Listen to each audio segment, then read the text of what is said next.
Hi guys, இன்றைக்கி பாவ் பஜ்ஜி எப்படி பண்ணுறதுன்னு பார்க்கலாம். ஒரு கேரட், ஒரு உருளைக்கிழங்கு, கொஞ்சமாக பச்சை பட்டாணி, 10 போல் பீன்ஸு, கொஞ்சமாக காலிஃப்ளவர், ஒரு கேப்சிகம், இஞ்சி பூண்டு பேஸ்ட்டு, ஒரு வெங்காயம், 3 தக்காளி எல்லாமே சாப் பண்ணி வச்சுக்கோங்க. ஒரு குக்கரில் நம்ம சாப் பண்ணி வச்சுருந்த எல்லா வெஜிடபிள்ஸையும் ஆட் பண்ணுங்கள்.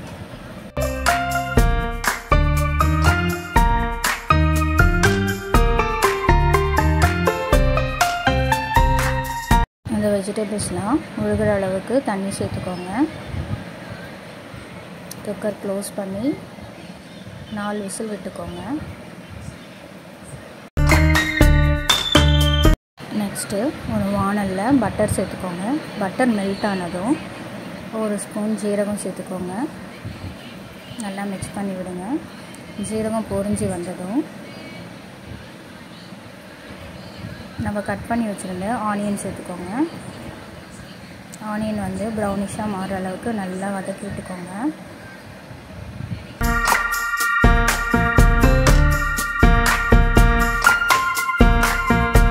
இந்த அளவுக்கு கலர் டவுன் ஆனதும் இஞ்சி பூண்டு பேஸ்ட் சேர்த்துக்கோங்க.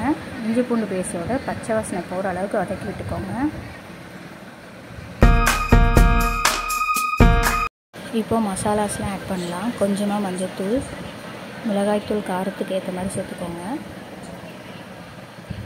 மல்லித்தூள், காஷ்மீரி சில்லி பவுடர், கரம் மசாலா எல்லாம் ஆட் பண்ணிட்டு நல்லா மிக்ஸ் பண்ணி விட்டுருங்க.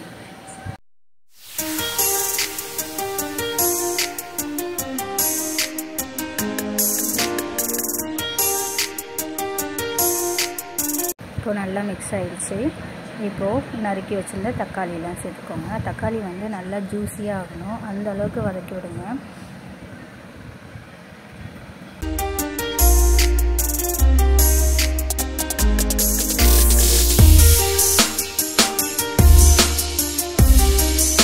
இந்த மாதிரி நல்லா வதங்கி வந்ததும் கேப்சிகம் சேர்த்துக்கோங்க. கேப்சிகமும் நல்லா மிக்ஸ் பண்ணி விட்டு நல்லா வேக விடுங்க.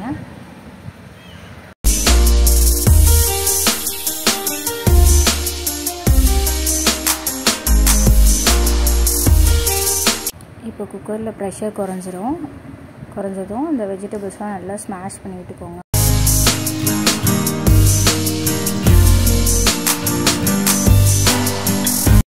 நம்ம ரெடி பண்ணி வச்சுருந்தோம்ல அந்த மிக்சர், அதை எடுத்து இந்த குக்கரில் இருக்கிற வெஜிடபிள்ஸோடு ஆட் பண்ணிவிடுங்க.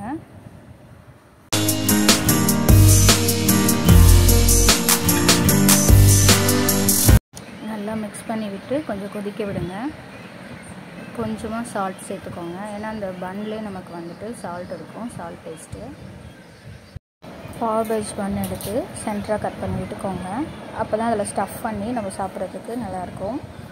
ஃபஸ்ட்டு நம்ம டோஸ்ட் பண்ணிக்கலாம். பேனில் பட்டர் சேர்த்து நல்லா மெல்ட் ஆனதும் பாவ் பஜ்ஜி பன் எடுத்து நல்லா வந்து டோஸ்ட் பண்ணிக்கோங்க. எல்லா சைடும் டோஸ்ட் பண்ணிக்கோங்க.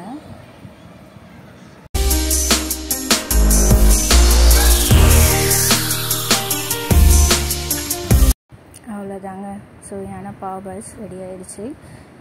உங்களுக்கு வேணும்னா அந்த பன் கட் பண்ணியிருக்கோம்ல, அதுக்குள்ளே இந்த மிக்ஸடை வந்து ஸ்டஃப் பண்ணி சாப்பிட்டுக்கலாம். நீங்கள் நார்மலாக பண்ணி கொடுக்குறத விட இந்த மாதிரி டிஃப்ரெண்ட்டாக நம்ம பண்ணி கொடுத்தோன்னா வெஜிடபிள்ஸ் எல்லாமே அவங்க குட்டீஸ் சாப்பிடுவாங்க, ஹெல்த்தியாகவும் இருப்பாங்க. இதை ட்ரை பண்ணி பாருங்கள்.